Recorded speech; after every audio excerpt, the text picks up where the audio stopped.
आज सुनते हैं का विधि विधान के साथ पालन करके आपको कुछ चीजों का दान जरूर करना चाहिए। पुराणों में दान का बहुत महत्व बताया गया है। चावल का दान करे। एकादशी पर चावल खाना वर्जित माना जाता है, लेकिन व्रत खोलने के अगले दिन चावल का दान जरूर करना चाहिए।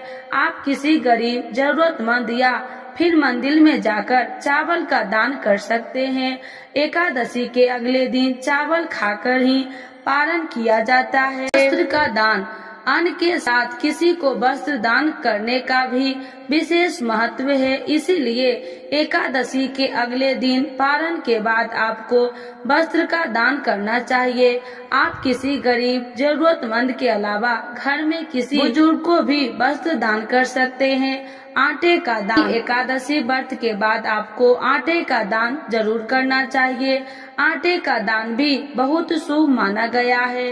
दान के लिए जरूरी नहीं है कि आप एक बोरी आटे का दान ही करें, बल्कि अपने सामर्थ्य के अनुसार आपको किसी गरीब या जरूरतमंद को दान करना चाहिए। इससे आपके व्रत का महत्व बढ़ जाता है। तो एक बार बोलिए प्रेम से विष्णु भगवान की जय, लक्ष्मी माता की जय। द्वादशी के दिन सुनी जाने वाली कहानी एवं कथा, तुलसी माता की कथा, राधे कृष्ण की कथा एवं द्वादशी की कथा।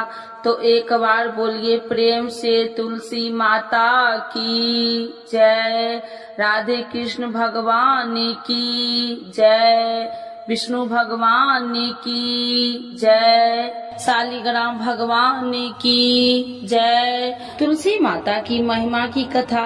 इस कथा के अनुसार एक कुटुंब में ननद तथा भाभी साथ रहती थी।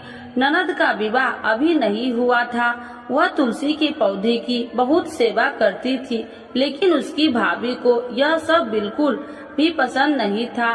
जब कभी उसकी भाभी को अत्यधिक क्रोध आता, तब वह उसे ताना देते हुए कहती कि जब तुम्हारा विवाह होगा, मैं तो तुलसी की बारातियों को खाने को दूंगी और तुम्हारे दहेज में भी तुलसी ही दूंगी। कुछ समय बीत जाने पर ननद का विवाह पक्का हुआ।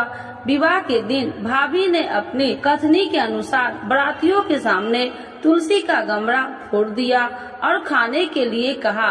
तुलसी की कृपा से वह फूटा हुआ गमला अनेक स्वादिष्ट पकवानों में बदल गया। भाभी ने गहनों के नाम पर तुलसी की मंजरी से बने गहने पहना दिए। वह सब भी सुंदर सोने जवाहरात में बदल गए। भाभी ने वस्त्र के स्थान पर तुलसी का जनेऊ रख दिया। वह रेशमी तथा सुंदर वस्त्र में बदल गया। ननद के ससुराल में उसके दहेज की बहुत प्रशंसा की गई। यह बात भाभी के कानों तक भी पहुंची। उसे बहुत आश्चर्य हुआ। उसे अब तुलसी माता की पूजा का महत्व समझाया। भाभी की एक लड़की थी। वह अपनी लड़की से कहने लगी कि तुम भी तुलसी का सेवा किया करो, तुम्हें भी बुआ की तरह फल मिलेगा। वह जबरदस्ती अपनी लड़की से सेवा करने को कहती, लेकिन लड़की का मन तुलसी सेवा में नहीं लगता था। लड़की के बड़ी होने पर उसके विवाह का समय आता है। तब भाभी सोचती है कि जैसा व्यवहार मैंने अपनी ननद के साथ किया था, वैसे ही मैं अपनी लड़की के साथ भी करती हूँ, तो यह भी गहनों से लग जाएगी और बारातियों को खाने में पकवान मिलेंगे। ससुराल में इसे भी बहुत इज्जत मिलेगी। यह सोचकर वह बारातियों के सामने तुलसी का गमला फोड़ देती है, लेकिन इस बार गमले की मिट्टी मिट्टी ही रहती है। मंजरी तथा पत्ते भी अपने रूप में ही रहते हैं। जनेऊ भी अपना रूप नहीं बदलता है। सभी लोग तथा बारातियों द्वारा भाभी की बुराई की जाती है। लड़की के ससुराल वाले भी लड़की की बुराई करते हैं। भाभी कभी ननद को नहीं बुलाती थी। भाभी ने सोचा मैं बहन से मिलकर आता हूँ। उसने अपनी पत्नी से कहा और कुछ उपहार बहन के पास ले जाने की बात कही। भाभी ने थैले में जवार भरकर कहा कि और कुछ नहीं है, तुम यही ले जाओ।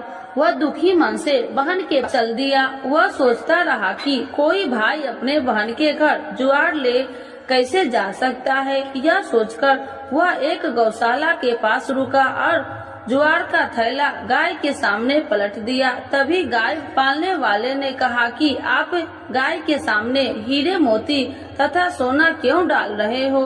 भाई ने सारी बात उसे बताई और धन लेकर खुशी से अपनी बहन के घर की ओर चल दिया। दोनों बहन भाई एक दूसरे को देखकर अत्यंत प्रसन्न हुए। हे तुलसी माता, जैसे आपने उस ननद पर कृपा करी है वैसे ही सब पर करना। कहानी सुनने वाले एवं हुंकार भरने वाले पर कृपा बरसाना, और जैसे भाभी पर किया है वैसे किसी पर नहीं करना। तो एक बार बोलिए प्रेम से तुलसी माता की जय, शालिग्राम भगवान की जय। इस कथा के बिना द्वादशी के पारण अधूरा माना जाता है। बरसाने में एक संत की कथा। एक संत बरसाना में रहते थे और हर रोज सुबह उठकर यमुना जी में स्नान करके राधा जी के दर्शन करने जाया करते थे। यह नियम हर रोज का था। जब तक राधा रानी के दर्शन नहीं कर लेते थे तब तक जल भी ग्रहण नहीं करते थे। दर्शन करते करते तकरीबन उनकी उम्र 80 वर्ष की हो गई। आज सुबह उठकर रोज की तरह उठे और यमुना में स्नान किया और राधा रानी के दर्शन को गए।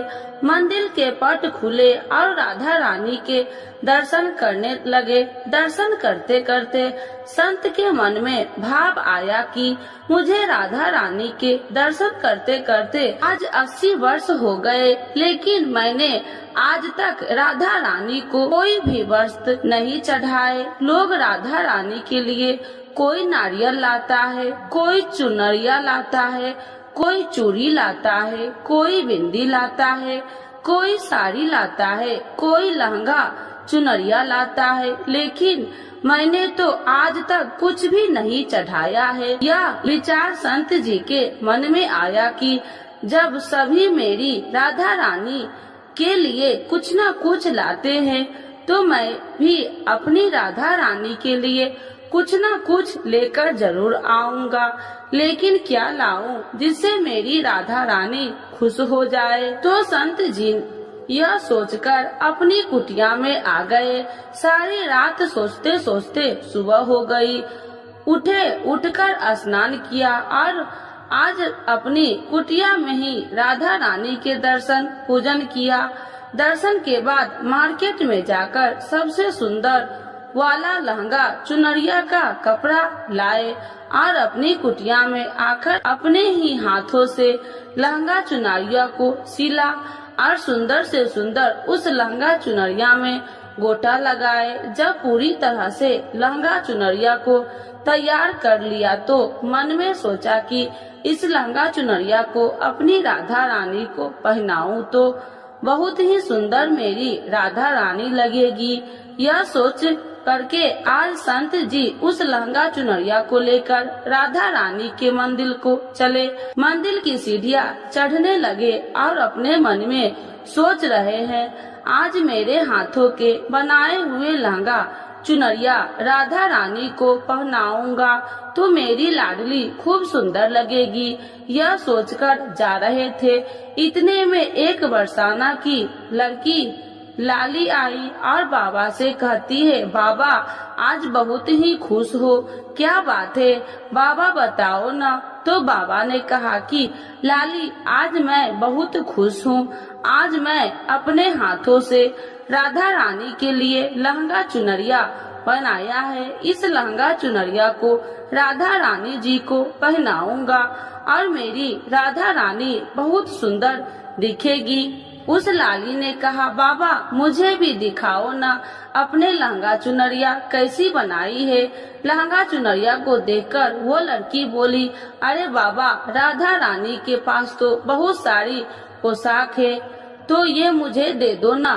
तो महात्मा बोले कि बेटी तुमको मैं दूसरी बाजार से दिलवा दूंगा, ये तो मैं अपने हाथ से बनाकर राधा रानी के लिए लेकर जा रहा हूँ, तुमको और कोई दूसरा दिलवा दूंगा। लेकिन उस छोटी सी बालिका ने उस महात्मा का दुपट्टा पकड़ लिया। ये मुझे दे दो। पर संत भी जिद करने लगे कि दूसरी दिलवाऊंगा, ये दूंगा। लेकिन वो बच्ची भी इतनी तेज थी कि संत के हाथ से छुड़ा चुनरिया को छीनकर भाग गई। अब तो बाबा को बहुत ही दुख लगा कि मैंने आज तक राधा रानी को कुछ नहीं चढ़ाया, लेकिन जब लेकर आया तो लाली लेकर भाग गई। मेरा तो जीवन ही खराब है, अब क्या करूँगा। यह सोचकर संत उसी सीढ़िया पर बैठ के रोने लगा। इतने में कुछ संत वहाँ आए और पूछा, क्या बात है बाबा, आप क्यों रो रहे हैं? तो बाबा ने उन संतों की पूरी बात बताया। संतों ने बाबा को समझाया और कहा कि आप दुखी मत हो, कल दूसरी लहंगा चुनरिया बना कर राधा रानी को पहना देना। चलो राधा रानी के दर्शन कर लेते हैं। इस प्रकार संत ने बाबा को समझाया और राधा रानी के दर्शन को लेकर चले गए। रोना तो बंद हुआ, लेकिन मन खराब था, क्योंकि कामना पूरी नहीं हुई। न तो अनमने मन से राधा रानी का दर्शन करने संत जा रहे थे और मन में ये ही सोच रहे हैं कि मुझे लगता है कि किशोरी जी की इच्छा नहीं है, शायद राधा रानी मेरे हाथों से बनी पोशाक पहनना ही नहीं चाहती थी। ऐसा सोचकर बड़े दुखी होकर जा रहे थे। मंदिर आकर राधा रानी के पट खुलने का इंतजार करने लगे। थोड़ी ही देर बाद मंदिर के पट खुले तो संतों ने कहा, बाबा देखो तो आज हमारी राधा रानी बहुत ही सुंदर लग रही है। संतों की बात सुनकर के जैसे ही बाबा ने अपना सिर उठाकर देखा तो जो लहंगा चुनरिया बाबा ने अपने हाथों से बनाकर लाए थे वही आज राधा रानी ने पहना था। बाबा बहुत ही खुश हो गए और राधा रानी से कहा, हे राधा रानी, आपको इतना भी सब्र नहीं रहा, आप मेरे हाथों से मंदिर की सीढ़िया से ही लेकर भाग गई, ऐसा क्यों? सर्वेश्वरी श्री राधा रानी ने कहा कि बाबा, आपके भाव को देखकर मुझसे रहा नहीं गया और ये केवल पोशाक नहीं है, इसमें आपका प्रेम है, तो मैं खुद ही आकर के आपसे लहंगा चुनरिया छीनकर भाग गई थी। इतना सुनकर के बाबा भाव विभोर हो गए और बाबा ने उसी समय किशोरी जी का धन्यवाद किया।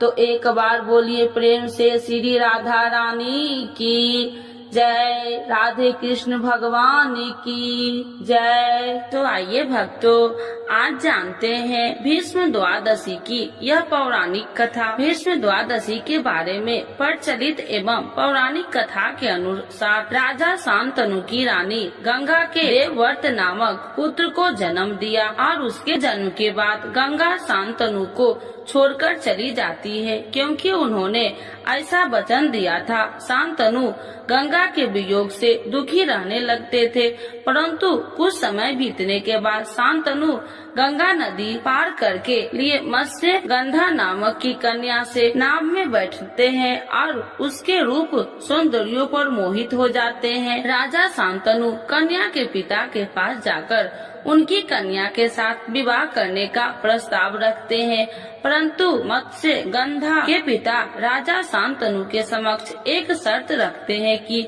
उनकी पुत्री को होने वाली संतान को हस्तिनापुर राज्य की उत्तराधिकारी बनेगी, तभी यह विवाह हो सकता है। यही मत्स्य गंधा आगे चलकर सत्यवती नाम से प्रसिद्ध हुई। राजा शांतनु का यह शर्त मानने से इनकार करते हैं, लेकिन वे चिंतित रहने लगते हैं। देवव्रत को जब पिता का चिंता का कारण मालूम पड़ता है तो वह अपने पिता के समक्ष आजीवन विवाहित रहने का संकल्प लेते हैं। पुत्र की इस प्रतिज्ञा को सुनकर राजा शांतनु उन्हें इच्छा मृत्यु का वरदान देते हैं। इस प्रतिज्ञा के कारण देवव्रत भीष्म पितामह के नाम से प्रसिद्ध हुए। जब महाभारत का युद्ध होता है तो भीष्म पितामह कौरवों की तरफ से युद्ध लड़ रहे होते हैं और भीष्म पितामह के युद्ध कौशल से कौरव जीतने लगते हैं। जब भगवान श्री कृष्ण एक चाल चलते हैं और सिंखरी को युद्ध में उनके समक्ष खड़ा कर देते हैं। अपनी प्रतिज्ञा अनुसार सिंखरी पर शस्त्र न उठाने के कारण भीष्म युद्ध क्षेत्र में अपने शस्त्र त्याग देते हैं, जिसने अन्य योद्धा अवसर पाते ही उन पर तीरों की बौछार शुरू कर देते हैं। महाभारत इस महान योद्धा के शस्त्रशैया पर शयन किया, इसीलिए कहा जाता है कि सूर्य दक्षिणायन होने के कारण शास्त्रीय माता अनुसार भीष्म ने अपने प्राण नहीं त्यागे। सूर्य के उत्तरायण होने पर अपने नश्वर शरीर का त्याग किया। उन्होंने अष्टमी को अपने प्राण त्याग दिए थे। उनके पूजन के लिए ही माघ मास की द्वादशी तिथि निश्चित की गई है, इसीलिए इस तिथि को भीष्म द्वादशी कहा जाता है। भगवान ने यह व्रत भीष्म पितामह को बतलाया था और उन्होंने इस व्रत का पालन किया था, जिससे इसका नाम भीष्म द्वादशी पड़ा। यह व्रत एकादशी के ठीक दूसरे दिन द्वादशी को किया जाता है। यह व्रत समस्त बीमारियों को मिटाता है। इस उपवास से समस्त पापों का नाश होकर मनुष्य को अमोघ फल की प्राप्ति होती है। तो एक बार बोलिए प्रेम से विष्णु भगवान की जय।